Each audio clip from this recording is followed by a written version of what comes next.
नमस्कार, मी नितीन कांबळे। संयुक्त राष्ट्राच्या ताज्या अहवालानुसार भारताची लोकसंख्या 147.6 कोटी आहे।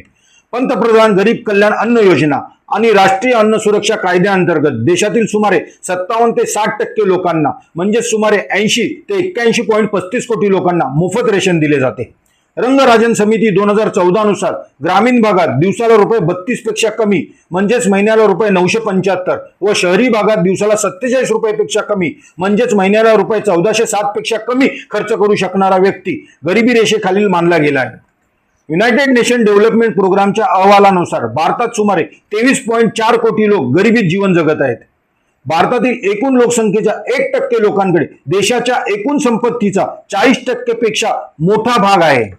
देशातील 93% खासदार हे करोडपती आहेत। 5% खासदार हे 100 कोटीपेक्षा जास्त संपत्ती असलेले श्रीमंत खासदार आहेत। 42% खासदार असे आहेत ज्यांची घोषित संपत्ती 10 कोटी रुपये किंवा त्याहून अधिक आहे। विविध राज्यातील विधानसभा आमदारांचा विचार केल्यास सरासरी 80 ते 85% आमदार हे करोडपती आहेत। भारतातील 0.01% पेक्षा कमी भांडवलदार हे प्रचंड श्रीमंत किंवा अब्जाधीश श्रेणीत येतात। देशातील 40% पेक्षा जास्त मालमत्ता आणि उद्योग भांडवल याच अत्यंत छोट्या गटाच्या हातात केंद्रित आहे। सुमारे 350 ते 360 लोक असे आहेत ज्यांची संपत्ती $1 अब्ज पेक्षा जास्त म्हणजे सुमारे 8,500 कोटीपेक्षा जास्त आहे। हे लोकसंख्येच्या 0.001% पेक्षा कमी प्रमाण दर्शवते।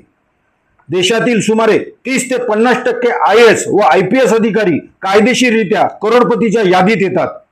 भारतातील एकूण लोकसंख्येपैकी 90% लोकांकडे देशाच्या एकूण संपत्तीचा फक्त 35% भाग उरतो, तर तळातील 50% लोकांकडे देशाची अवघी 3% संपत्ती आहे। देशाच्या एकूण GDP मध्ये सध्या 350 पेक्षा जास्त सरकारी क्षेत्राचा वाटा फक्त 15 ते 20%च्या आसपास आहे। ऐतिहासिक जातीय आणि प्रांतीय भेदभावामुळे काही विशिष्ट समाज घटक किंवा प्रदेश आर्थिकदृष्ट्या मागे राहिल्याचे दिसते आणि आर्थिक विषमता ही केवळ पैशाची तफावत नसून ती संधी, आरोग्य आणि सन्मानाने जगण्याच्या हक्कातील तफावत ठरते। परिणामी देशाचा सर्वांगीण विकास खुंटतो। आर्थिक शोषण ही केवळ एका विशिष्ट काळापुरती मर्यादा नसून ती आधुनिक गुलामगिरीची आधुनिक आवृत्ती आहे। डॉक्टर बाबासाहेब आंबेडकरांनी इशारा दिला होता की राजकीय समानता मिळूनही जर आर्थिक विषमता तशीच राहिली तर देशाची लोकशाही धोक्यात येईल। शासकीय धोरणाची प्रामाणिक अंमलबजावणी आणि खाजगी क्षेत्राची सामाजिक जबाबदारी या दोन्हीचा मेळ बसल्याशिवाय आर्थिक विषमतेची दरी दूर होणार नाही। हा मेळ बसवण्यासाठी धोरणात्मक, सामाजिक आणि आर्थिक पातळीवर एकत्रित उपाययोजना करण्याची गरज आहे। देशातील संपत्तीचे न्याय्य वाटप आणि सर्वांना समान संधी मिळणे गरजेचे आहे आणि त्यापेक्षाही महत्त्वाचे निस्वार्थ राजकीय इच्छाशक्ती आपल्यासाठी मनात आले म्हणून।